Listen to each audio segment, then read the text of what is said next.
Well, hello and welcome. This is the Luminous Commons. We don't polish the paint here. We don't rush the becoming.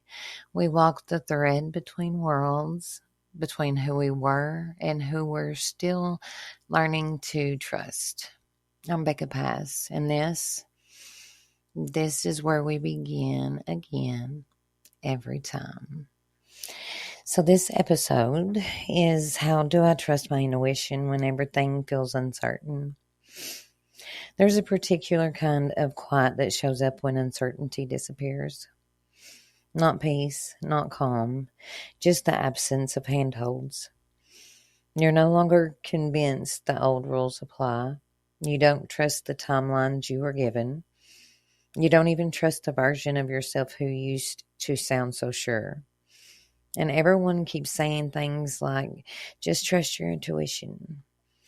As if intuition is a clean voice. As if it shows up with a clipboard and a plan. As if it gets drowned out by fear, fatigue, grief, responsibility, or just the survival math. And, this is the truth most people won't say out loud. When everything feels uncertain, intuition rarely feels confident. It just feels quiet, incomplete, and sometimes inconvenient. And that's why it's hard to trust. We're trained to trust certainty, not truth. We learn to trust what's loud, repeatable, and externally validated. Degrees, deadlines, diagnoses, forecast, 5-year plans.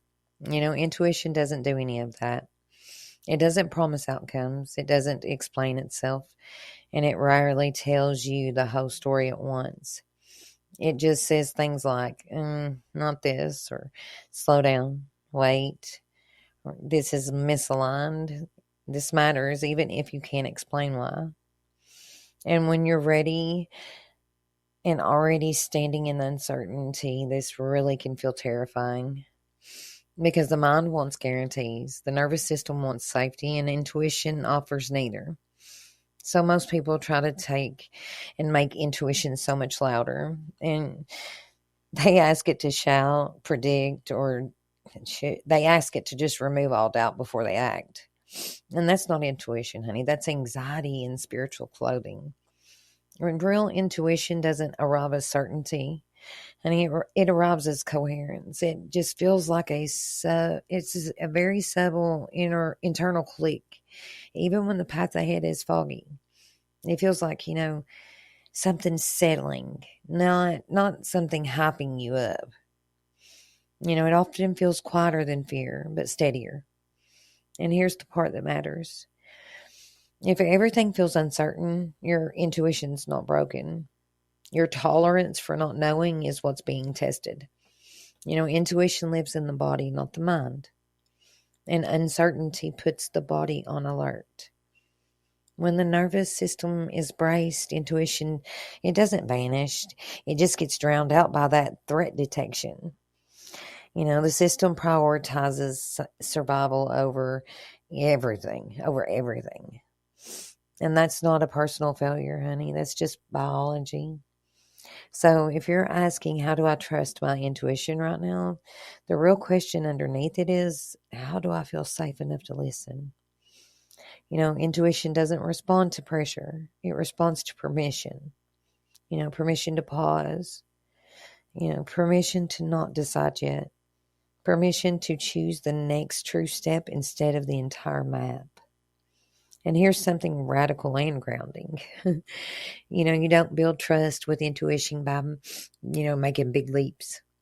You build it by honoring small signals consistently. Intuition strengthens through follow-throughs, not faith. When you ignore it repeatedly, especially in small, everyday ways, it does go quiet. Not out of punishment, but out of efficiency. Why keep whispering if you never respond? So start small, almost boring. Notice what drains you. Notice what steadies you. Notice, what feels like contraction versus expansion. Not excitement, not fear, but fit. Trust shows up after evidence, and intuition provides evidence through lived experiences, not predictions. And here's another hard truth. Sometimes we can call intuition something that's actually fear wearing similar clothes. Fear is urgent. Fear wants answers now. Fear catastrophizes, and intuition's patient. It doesn't rush you. It doesn't threaten you with consequences if you wait. If the voice feels panicked, shamed, pressurized, that's not intuition. That's not your intuition whatsoever, honey. That's conditioning.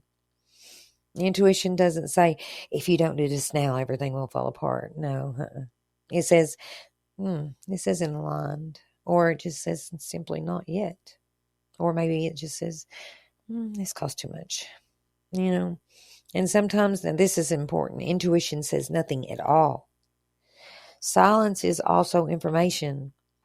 Silence offers, it definitely means rest, stabilization, gather more data, let the body catch up. It's just those subtle, quiet hints.